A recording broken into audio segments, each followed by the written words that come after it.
Congratulations to you too Thank as a you. new GP. So how has the past 3 years been for you? Hi guys, welcome to my channel. My name is Laju and this is another episode of Learn with Laju. If you're a returning subscriber, thank you so much. If you're new here, don't forget to hit the like button and subscribe to this channel. Yeah. So today I'm super excited because once again I have another guest appearance. This is my personal person, my dear friend Dr. Mayowa Jolaoso. She's a general practitioner in East Midlands. Thank you, Dr. Mayowa, for coming here today. Thank you, Laju. Thank you for having me. Yeah, so if you have questions about how to get into the GP training, is it GP training for you? You know, a lot of people get into the GP training once they come into the UK as medical doctors. So if you have questions about it, today we're going to try our best to answer all your questions. So don't forget to subscribe and let's get right into today's video. So before I get into the interview proper, I would just like to know, Mayowa, at what point did you decide to go into the general practitioner training, the route? I think definitely being foreign trained, getting into the UK was obviously deciding what exactly I wanted to do and deciding between a couple of specialties. Now, for general practice for me, I think the attractive thing was the length of the training and the fact that it could afford some flexibility for me in terms of work-life balance. So I think that's why eventually I chose general practice. So yeah, that's really reasonable. So how long is the GP training, like, as you said? It's 3 years. Oh. Now, if you do take some time out of training for whatever reason, if you're, off sick, mat leave, or if you just take time off for personal reasons, or you get an extension for whatever reason, it might be a bit longer than 3 years.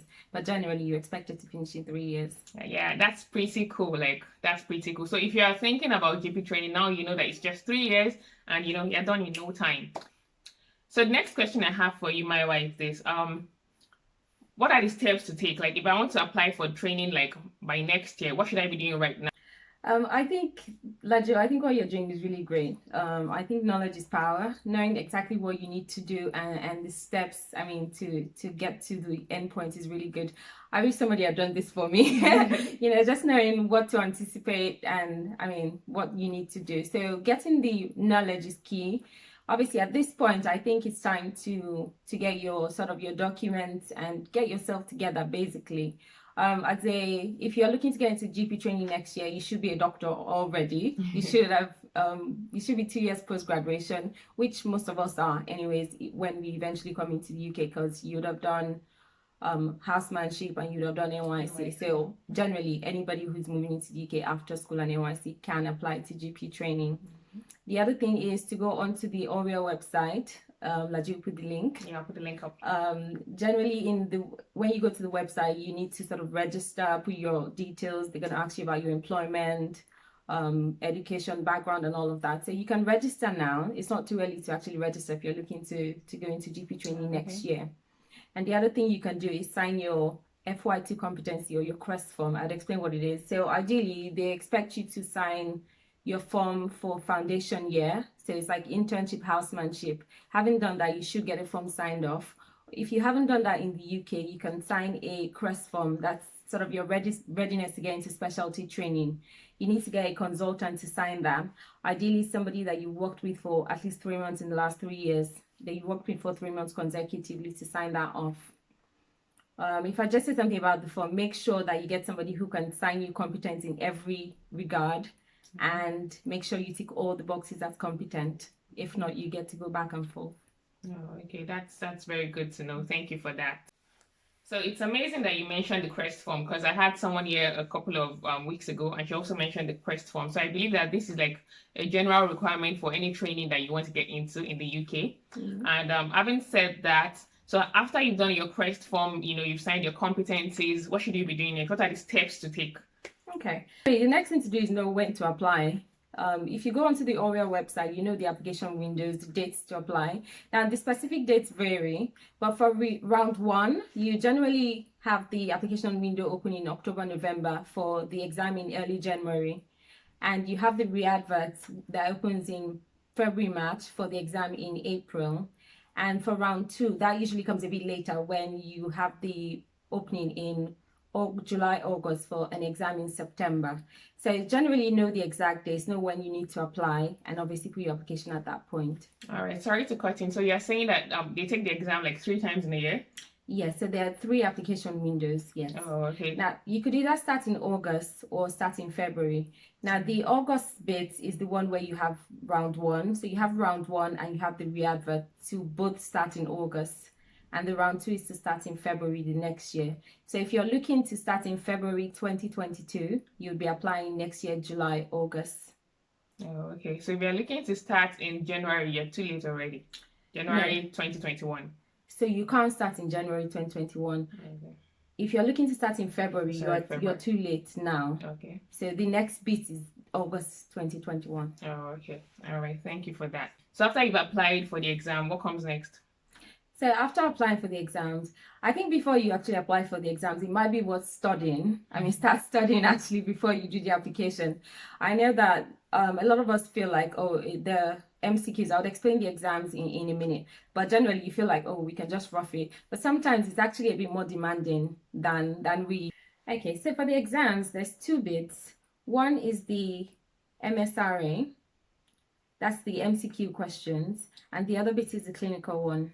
Now, for the MSRA, the MCQ questions, you do have 2 bits to it. You have the clinical bit and you have what they call the situational judgment bit. Now, you're required to do well in both aspects to be able to go to the next step. Now, you get 4 bands in terms of your scores, and you need at least a band 2 in both to go to the next, to go sort of qualify to the next stage. Yeah, so to prepare for that, generally, you can use question banks. I personally use Past Medicine. It's not an advert for Past Medicine, but you can use whatever question bank works for you. If you want to use more than one, that's absolutely fine. But I would advise to obviously start studying for that, actually, because it can be quite daunting. For us, especially IMGs, that's foreign trained doctors, we sort of focus more on situational judgment because it's not something we're used to. It's more like ethical questions where you're asked to prioritize scenarios and say which would you do first. It's not something that we're used to generally, so we tend to focus a lot more on that. Now, that's absolutely fine, but I'd say don't neglect the clinical bits as well, because sometimes the clinical is just as demanding, and if you don't focus on that, you might not have the desired outcome, because if you do get a band 4 in situational judgment and get a band 1 in clinical, unfortunately you won't be able to make it to the next round. So I'd say you need to focus on both areas. Now the second bit is the clinical bit. So if you do well in these MCQs, then you get longlisted or shortlisted to the next bit. Now that is the clinical bit. You have 3 clinical stations. For those of us that have done PLAB 2, it's sort of similar to PLAB 2, but in this case, it's testing your communication, your ethical skills, where you might be talking to a patient, a relative, a carer, or a colleague. And you need to obviously do well in those stations. And then there's a written station where it's sort of like the situational judgment, where you're asked to prioritize a case or scenarios. And you need to sort of write it out in 30 minutes saying, oh, this is why I'm choosing A as opposed to B, or why I'm choosing C over A. So you need to sort of prioritize that. It's similar to the situational judgment, which you had already done in the MCQ. So if you're aware, if you already know what to expect in there, it's just writing it out and make sure that you sort of justify all your answers. Okay. Thank you so much for that. So after you have, passed and you've passed MCQ, you get shortlisted for the clinical part. So what next after that? Now, I understand that with COVID, the clinical bits have been suspended for now. So if you're looking to get in anytime soon, you might not actually have to do that. But if you're looking to do maybe next year, all things being equal, you might have to do that. Your overall score comprises 60% of the MSRA and 40% from the clinical. So you sort of need to do well in both, because you need the total score of both to be able to, get picked or qualify for GP training. Now, after that, you would obviously get told that you've passed. Congratulations! Okay, just a bit of an addition. At some point before the exam, you'll be asked to rank your preferences in terms of where you'd actually like to train. Okay. Now, what I'd say, shout out to my friend who basically picked somewhere she hadn't heard of as her first choice. Now, you have a list of a lot of places in the country, so you can pick anywhere. You can obviously pick places that you'd like to leave, I'd say don't pick somewhere where you haven't really heard about or know nothing about. So it might be worth picking places that you actually don't mind staying. Now, you can pick as many places as you want, but just pick obviously places that you'd actually like to stay as your first few choices. You might not get your first choice, depending on obviously availability and spaces in these places, but it might be worth just obviously picking as you desire. Okay, because you're going to be basically living there Yes, for you're the going next to be 3 living years. there. So if you pick somewhere where you really dread, it won't be good. Okay, so you passed the exam. Congratulations, you've gotten an offer to somewhere that you love or not. The next thing is usually to accept the offer or to accept an upgrade. Now, what an upgrade means is if, for example, you get your 7th choice out of 10, you can get an upgrade to your number 2 or your number 1, depending on cancellations or other people who don't accept the offer. So for me, for example, I got my 2nd choice. And I did apply for an upgrade, but I couldn't get my number 1 because there was actually no space there at the time. So if you have a lot of choices where you can possibly get an upgrade. However, if you're fine with what you got and you're really happy, just accept the offer. So that's basically the first start to GP training. So at this point, you will be getting loads of emails, loads of paperwork. I remember at this point I had to buy a printer because there was so much paperwork. I had to do a lot of signatures and all of that, but that's absolutely fine. I mean, you're starting training. And at this point, you'll be asked your references, which you'd have given earlier with your application, will be obviously asked to do some referencing for you. So if you just give them some heads up that, they're going to get an email about your referencing, and that would be great. And congratulations, all the best.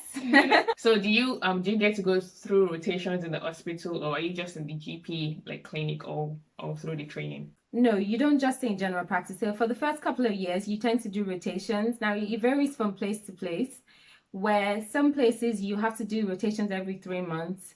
I did rotations every 4 months, but some places you do every 6 months. So you get to do some acute rotations as well. So I did a bit of E&E, pediatrics, acute medicine, and psychiatry before I eventually went to general practice. So in your last year, you're mostly in general practice.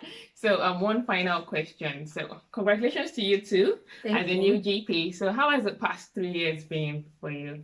Well, I remember getting into general practice. My first month in general practice, I thought to myself that, oh my goodness, what have I gotten into?